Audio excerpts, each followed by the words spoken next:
natin sinasabing manunog at magwala tayo, pero yung klase ng galit at pananagutan dapat ng mga politiko dito sa bansa, doon 100,000 piso lang.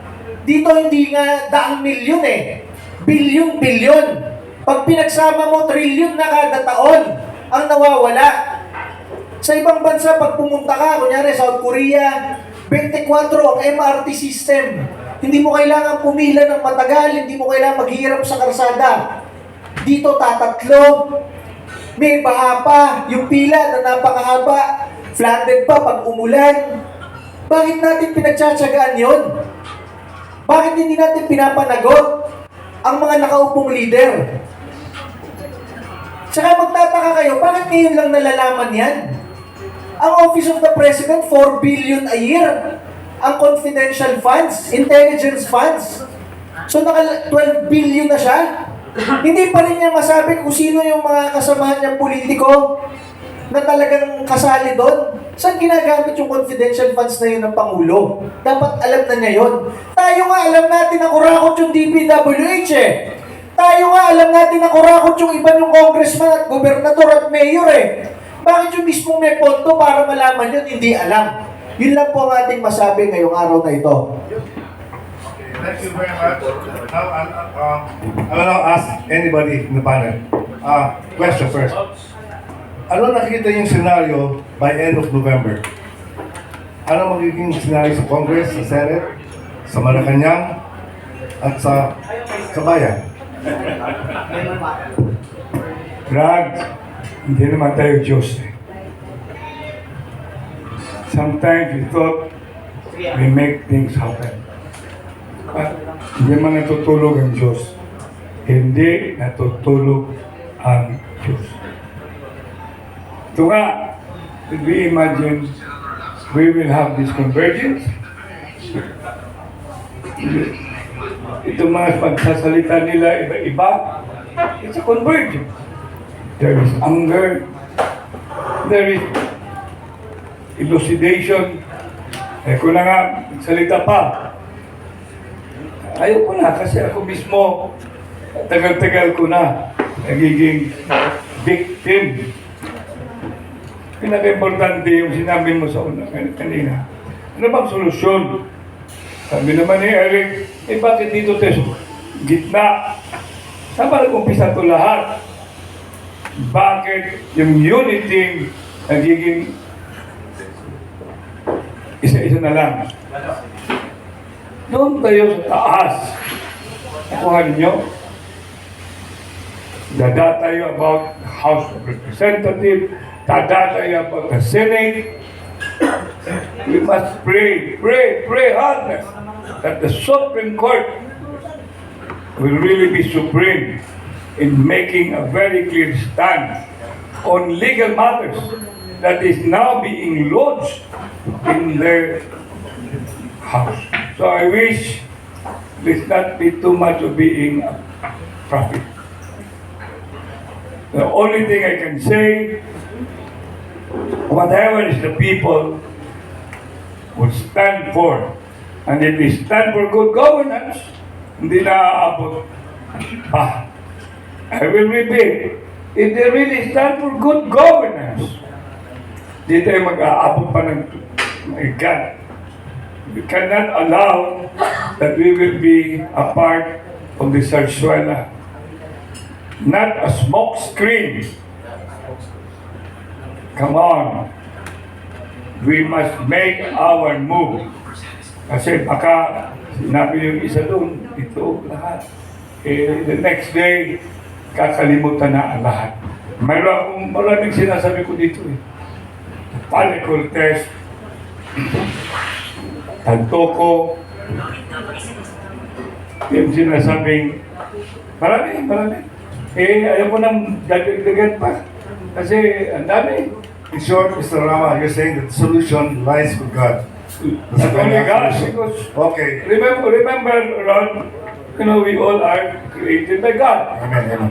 And if we don't do now, then evil triumph. Evil triumph. If righteous men do nothing. Okay, listen. According to Pasio, with the revamp in the Senate, what will happen to the new DPWA secretary? Natatanggalin kaya? Kasi he is supposed to, clean the agency. What will happen to him? Actually, Manong Rod, I don't know, but alam nyo, ang hinihintay natin dyan na sinasabi kasi nila, they are doubting that the President ang nagpasimuno ang gustong makita dyan. Bago sinasabi, I think yesterday, nabasa ko na sabi ni Executive Secretary Bersamin, it's ready for signature, yung Truth Commission. Nasaan na? August 18 pa kami nanawagan yan, actually. We were there doon sa New Kamuning. Kami nanawagan yan Truth Commission to be headed by Mayor Magalong. Ngayon, ano na ba ngayon? September 9. Wala pa rin. Oo, wala pa tayo magawa. Presidente, nagbayagin eh. Mabagal. Oo. Nasaan na yung Truth Commission? Bakit? Yun ba totoo na nag-aawa yung executive at legislature? Nagtuturuan sila, di ba? Nagalit si Bersamin. Sabi niya, huwag niyong ipasa sa amin yung blame sa corruption yan. Kahit inyo yan.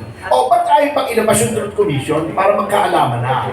Ang nangyayari kasi yan, ang ginagawa nila, inaaliw nila tayo. Bread and circuses ito. Ito yung circus, yung Infracom. Tingnan natin ha, let's give Ting Lacson the benefit of the doubt. Maayos naman sa pagkaalam ko si Ting Lacson as being the one na hindi kumukuha ng pork barrel ever. I've had my differences with Ping, but I have to give him credit for that. Tingnan natin, at yan ay alam ko, ay malapit yan kay Mayor Magalong. So, they share the same principle when it comes to good governance. Tingnan po natin, let's wait and see. Sana, maging ganun din kasigasig si Senator Lacson in heading the Blue Ribbon Committee. At sana po yung Truth Commission, which will be headed by men and women of integrity and probity, and most importantly, impartiality. Walang partisan political affiliation, walang hidden agenda. Thank you. Okay, before I call him, question lang. Contractor, no? Question. Ang senators pa walang involved sa ganyan? Congress lang o Senate President? Wala? Yes, of course. Please. Yes, Alan Gatos po from GMA, DCWB. At tanong ko lang, so ano po ang mensahe talaga na gusto ninyo na ipahatid sa taong bayan ngayon? Yung grupo nyo ho ba ay mag-i-initiate ng mga aktibidad, protest? Kailan mo ito magsisimula? Anong makikita ng taong bayan para makumbinsin nyo na sumama sila dito sa panawagan nyo na resolvahin na itong matiting corruption? At sa second question ko po, pag-isayin ko na rin, pinangalanan ngayon sa Kamara si Senador Jingo Estrada at Senator Joel Villanueva na involved sa flood control project. Ang mismo nagpangalan itong si Assistant District Engineer Bryce Hernandez. Ngayon ho, mukhang sa Senado, pinangalanan yung mga congressman, sa Kamara, pinangalanan naman 2 senador. Ano po ang reaksyon ninyo dito sa pangyayari na to? Ano ho ba to? Sabog na ng Congress at saka ng Senado?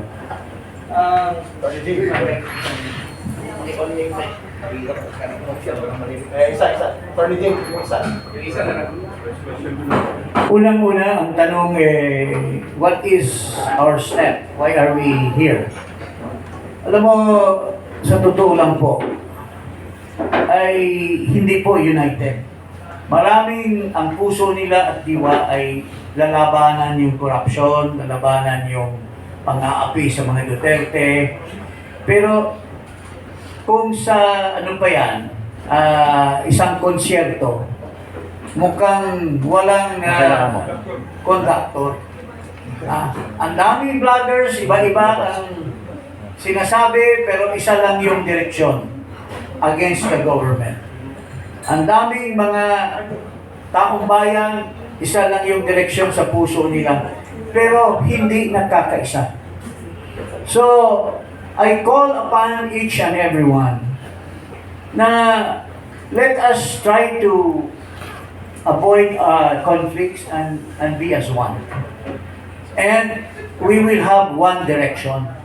Alam mo, sa totoo lang po, akala ko nung unang napakalaki na rally sa Maisog sa Davao City na nandoon pa ang ating Pangulo. Akala ko yun na yun ang hahatak sa atin. I was very much elated na ang Pangulo natin dati, si Duterte, siya ang namuno doon. Pero something happened along the way. There were traitors along the way. Kaya wala pong nangyari. Pero ito, this is a new beginning.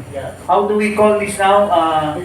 People's Congress. I hope tayo nandito, hihikayatin natin ang bawat nook and corner, bawat vlogger, bawat taong bayan, magkaisa. Remember, during the time of the dictatorship, ng panahon ni Marcos Sr., ang tagal po natin, it has been a very long gestation until we had people power. Ganun na ganun ang like father, like son.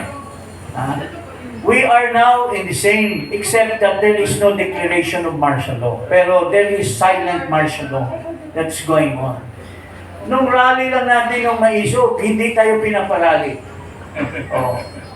Every time, mayroong mayor, mayroong ano na guguluhin tayo. Ngayon, let us be united. Kung ang taong bayan noong panahon ni Cory Aquino, pinatay si Ninoy, nagkaroon ng eleksyon, dinaya si Cory. Pareho ang ating views ngayon. So, if we were able to do that in the past, there is no reason why we should not be able to do it now. So, yun lang po panawagan ko sa bawat isang Pilipino, magkaisa po tayo, alisin natin yung diferensya sa bawat isa, difference of opinion. There is only one goal, to fight against incompetence, against stupidity of this government, and most of all, even if they are stupid, it does not prevent them to make so much money for themselves. Yun lang po ang masasabi. Okay, thank you. We have two late comments.